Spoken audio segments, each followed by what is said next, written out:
Sejarah Perang Jawa, Perjuangan Pangeran Diponegoro. Memasuki abad ke-19 keadaan di Jawa, khususnya di Surakarta dan Yogyakarta semakin memprihatinkan. Intervensi pemerintah Belanda melahirkan konflik baru di lingkungan kerajaan. Mereka berani memunculkan budaya barat yang tidak sesuai dengan budaya Nusantara, seperti minum minuman keras. Belanda juga membuat kebijakan baru dengan menaikkan pajak, serta berani memasang patok-patok pembuatan jalan di atas tanah leluhur Kesultanan Yogyakarta.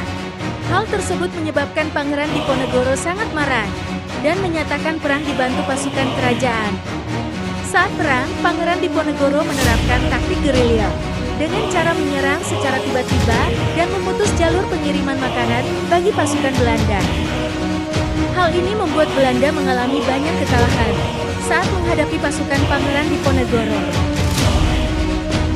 Untuk mengatasinya, Belanda di bawah pimpinan Jenderal de Cotte memanggil bala bantuan tentara Belanda dari wilayah Sumatera, Sulawesi, dan merekrut tentara yang didatangkan dari Afrika dan Pantai Gading untuk menambah jumlah tentara. Selain itu, sang jenderal juga menerapkan strategi baru yang dikenal dengan benteng stelsel, yakni membangun banyak benteng untuk mempersempit ruang gerak pasukan Diponegoro. Hal ini membuat pasukan Diponegoro terdesak dan mengalami banyak kekalahan, sehingga terpaksa berunding dengan Belanda. Saat datang ke tempat perundingan, Belanda berbuat licik dengan menangkap Pangeran Diponegoro dan mengasingkannya ke Makassar, Sulawesi Selatan, sampai beliau meninggal di pengasingan pada tahun 1855.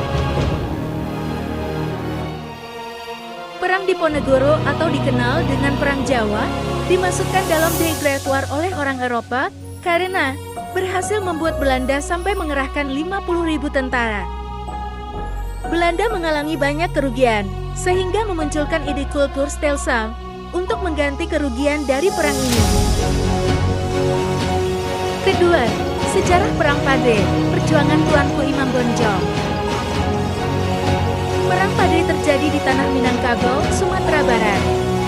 Perang Padre bermula dari pertentangan antara kaum adat dan kaum agama kaum Padre terkait praktik keagamaan, sehingga menimbulkan peperangan antara keduanya. Oleh karena kaum adat mengalami kekalahan dalam perang dan terdesak, akhirnya kaum adat meminta bantuan tentara Belanda yang ada di wilayah itu.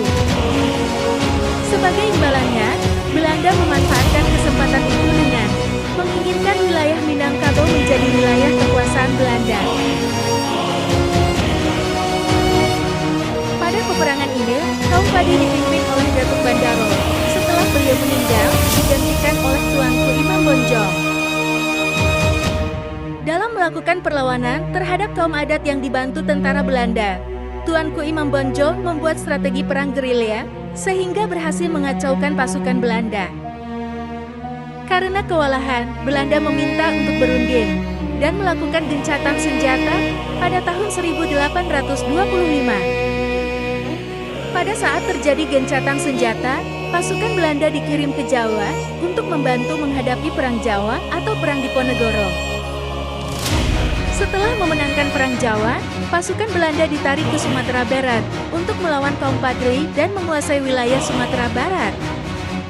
Dengan jumlah pasukan Belanda yang meningkat pesat, maka terjadi pertempuran hebat di daerah Agang pada tahun 1833. Dalam pertempuran tersebut, Tuanku Imam Bonjol berhasil ditangkap Belanda pada tanggal 25 Oktober tahun 1837. Kemudian, Tuanku Imam Bonjol diasingkan ke Cianjur, dipindahkan ke Ambon, dan terakhir dipindahkan ke Manado.